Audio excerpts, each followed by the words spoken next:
الشیطان الرجیم بسم اللہ الرحمن الرحیم وبہ نستعین وهو خیر ناصر ومعین الحمدللہ والصلاة والسلام علی رسول اللہ وعلی آلہ آل اللہ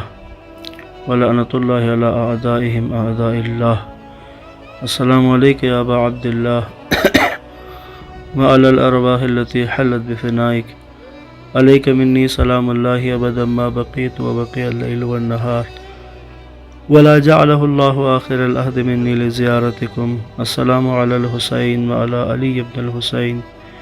وعلی اولاد الحسین وعلی اصحاب الحسین الذین بذلوا مہجہم دون الحسین علیہ الصلاۃ والسلام۔ السلام علیکم ورحمۃ اللہ وبرکاتہ۔ واقعہ کربلا سیریز کی 17ویں قسط میں انشاءاللہ ہم امام علیہ السلام کا سفر بیان کر رہے تھے کہ جو مکہ سے کوفہ کی طرف امام نے طے کیا، اور جیسا کہ ہم مقام ذو حسم یا ذو حسم کو بیان کر رہے تھے، ذو حسم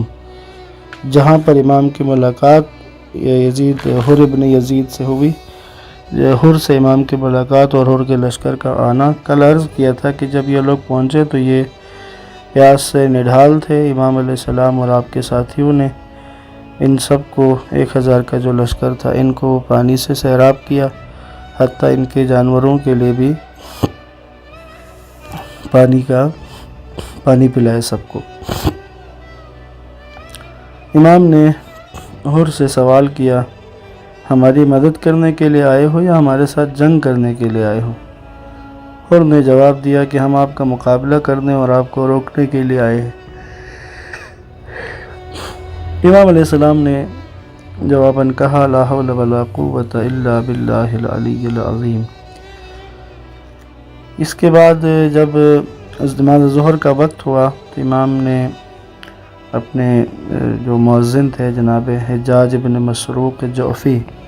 ان کو اذان کے لیے کہا۔ جب اذان کے بعد امام نماز کے قیام کے لیے جماعت کے لیے اپنے خیمے سے باہر تشریف لائے اور حر سے سوال کیا کہ آپ لوگ ہمارے ساتھ نماز پڑھیں گے یا اپنی علیحدہ جماعت کرائیں گے؟ تو حر نے کہا کہ نہیں، ہم آپ کے ساتھ باجماعت نماز پڑھیں گے۔ تو چنانچہ امام علیہ السلام آگے، آپ کے ساتھی آپ کے پیچھے کھڑے ہو گئے اور حر اور ان کا لشکر ان کے پیچھے کھڑے ہوئے اور نماز ظہر کی جو ہے وہ جماعت ادا کی۔ نماز کے بعد امام علیہ السلام کھڑے ہو گئے، تلوار کی ٹیک لگا کر حر اور اس کے لشکر سے امام نے گفتگو کی، خطاب کیا۔ جو گفتگو امام کی ہے وہ میں آپ کی خدمت میں عرض کرتا ہوں۔ امام نے فرمایا، اے لوگو، میری گفتگو تمہارے لیے اتمام حجت ہے اور خدا کی بارگاہ میں ادائے فریضہ ہے۔ میں تمہارے پاس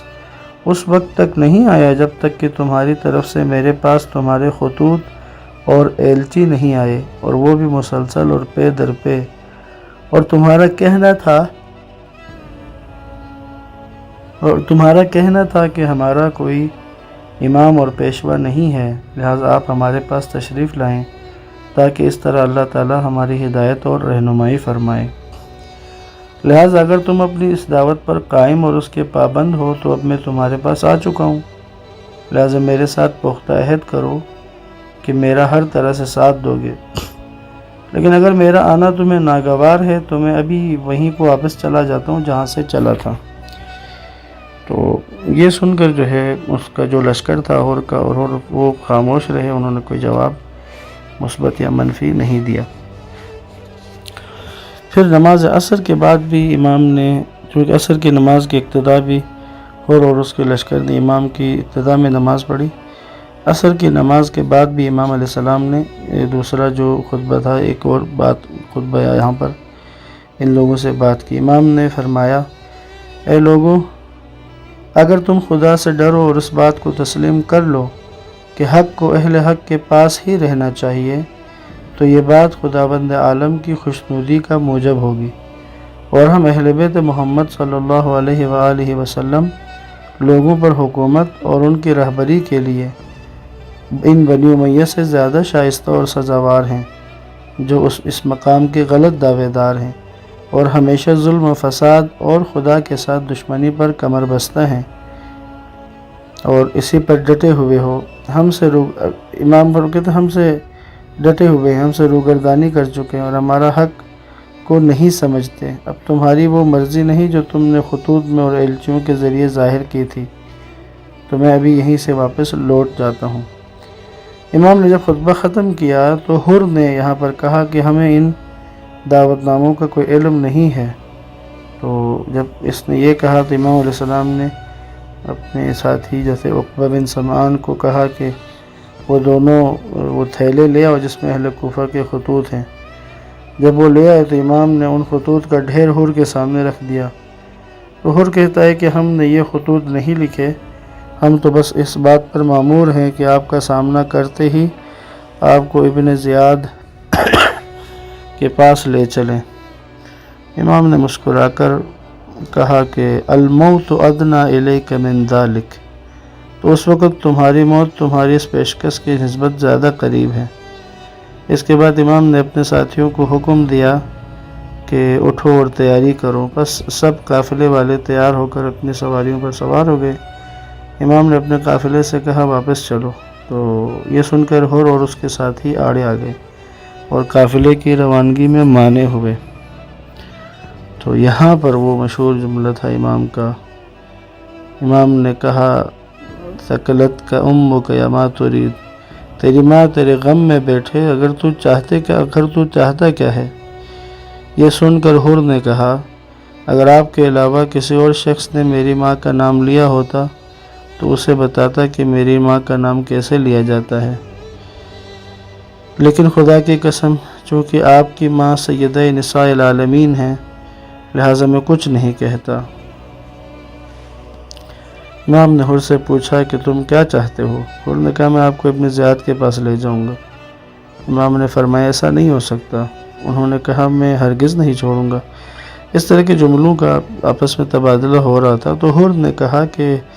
مجھے آپ سے جنگ کرنے کا حکم نہیں ہے، بلکہ میری جو ڈیوٹی ہے، ماموریت ہے، وہ یہ ہے کہ میں آپ سے اس وقت تک جدا نہ ہوں جب تک آپ کو کوفہ نہ لے چلوں،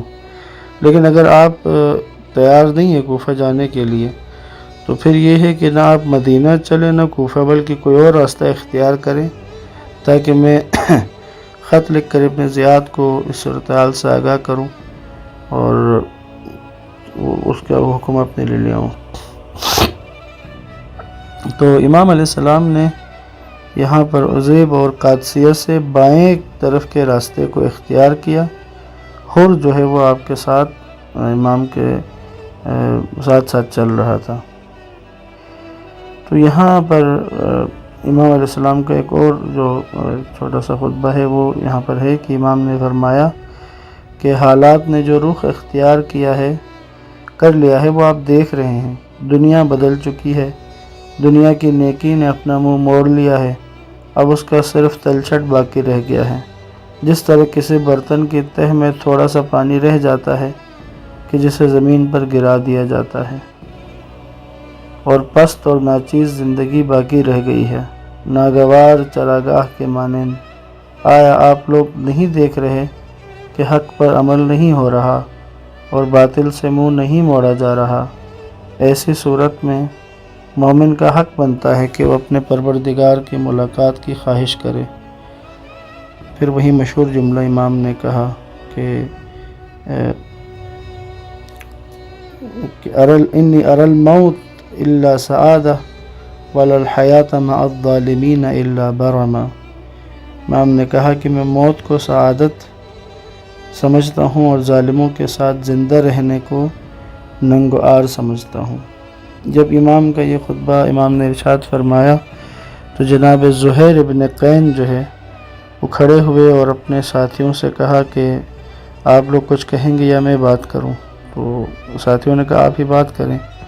تو جناب زہیر ابن قین نے امام حسین علیہ السلام کی خدمت میں ایک بات کی۔ امام کو جناب زہیر ابن قین نے کہا فرزند رسول، ہم نے آپ کی بلند پایہ گفتگو کو اچھی طرح سنا ہے، تو اے فرزند رسول، خدا کی قسم اگر اس دنیا کی ساری نعمتیں ہمارے اختیار میں دے دی جائیں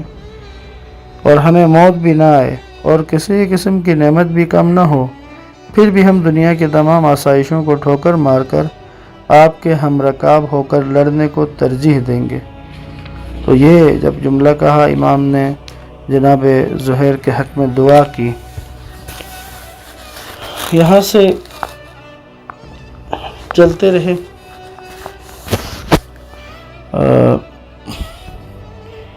امام کا قافلہ اور حر دائر ساتھ ساتھ تھا، تو جو حر کو موقع ملتا امام سے بات کرنے کا تو وہ یہ کہتا تھا امام کو کہ خدا کے لیے اپنی جان کو بچانے کی کوشش کریں، مجھے ڈر ہے کہ آپ کو شہید کیا جائے گا۔ تو ایک موقع پر امام نے جب حر کی یہ بات سنی، امام کو جلال آ گیا۔ امام نے کہا بالموت تخوفنی وہل یعدو بکم الخطب۔ امام نے کہا، ترجمہ عرض کر رہا ہوں، اے حر، تم مجھے موت سے ڈرا رہے ہو، اور تم سے اور ہو ہی کیا سکتا ہے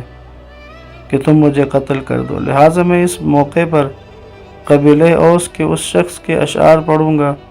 جو اس نے رسول خدا کی نصرت کے موقع پر اپنے چچا زاد بھائی کے لیے پڑھے تھے۔ وہ کیا تھا؟ وہ شعر جو ہے، میں ضرور جاؤں گا اور موت کسی جوان مرد کے لیے باعث ننگ و عار نہیں ہے جبکہ اس کا ارادہ برحق ہو اور مخلصانہ کوشش کرے۔ یوں امام نے کچھ اشعار یہاں پر پڑھے۔ آخر میں امام نے کہا، اگر میں زندہ رہ گیا تو پشیمان نہیں ہوں گا، اور اگر مجھے موت آ گئی تو مجھے ملامت نہیں کی جائے گی،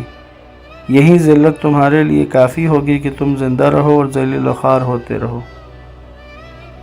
تو اس سے پہلے تو وہ ساتھ ساتھ چل رہا تھا حر، اب جب امام کے ساتھ یہ بات ہوئی اس کے بعد حر نے تھوڑا سا فاصلے کے ساتھ الگ امام کے ساتھ چلنا شروع کر دیا۔ یہ حر کا آنا، اور پھر اب جو ہے پہلے منزل کوفہ تھی، جب یہ قافلہ مکہ سے نکلا تو کوفہ کی طرف اس کا سفر کا رخ تھا، لیکن اب حر کے آنے کے بعد اب رخ جو ہے وہ نہ کوفہ کی طرف تھا نہ واپس مکہ مدینہ کی طرف، اب کسی دوسری طرف کا رستہ اختیار کر کے چل رہے تھے۔ حر نے یہاں سے ابن زیاد کے لیے خط بھی بھجوا دیا تھا اور اس کی طرف سے جو حکم آنا تھا اس کے انتظار میں تھا۔ حر کا یہاں پر جیسے کہ جو مشہور واقعہ عرض کیا کہ جب امام نے اس کو کہا کہ تیری ماں تیرے غم میں بیٹھے، تو اس نے جواباً کہا کہ مجھے اگر عرب میں آپ کے علاوہ کوئی بھی یہ کہتا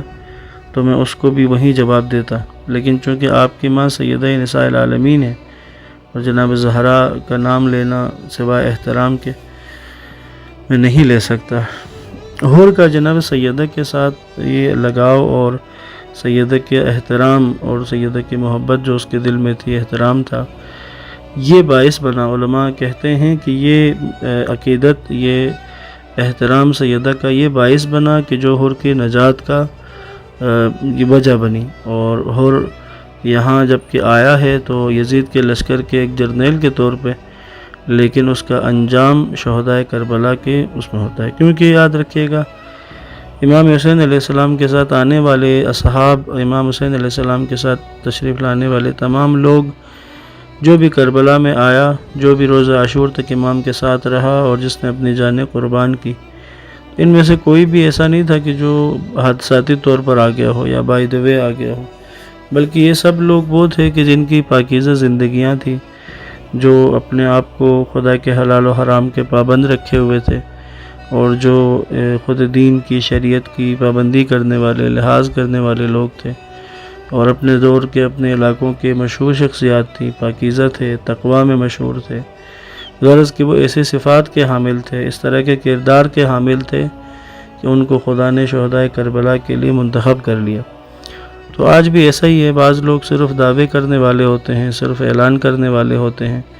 لیکن ان کا کردار، ان کا عمل، ان کے قول کی تصدیق نہیں کرتا۔ بس یہ شہدائے کربلا ایسے ہیں کہ ان کا عمل، ان کا کردار، ان کے دعوے کی، ان کے قول کی تصدیق کرتا ہے۔ تو جو بھی ان کے راستے کا راہی بننا چاہے گا، شہدائے کربلا کا، امام حسین علیہ السلام کے قافلے میں شامل ہونا چاہے گا، تو اس کو اپنے عمل، اپنے کردار کے ذریعے سے اپنے قول کی تصدیق کرنی ہوگی۔ السلام علیکم ورحمۃ اللہ وبرکاتہ۔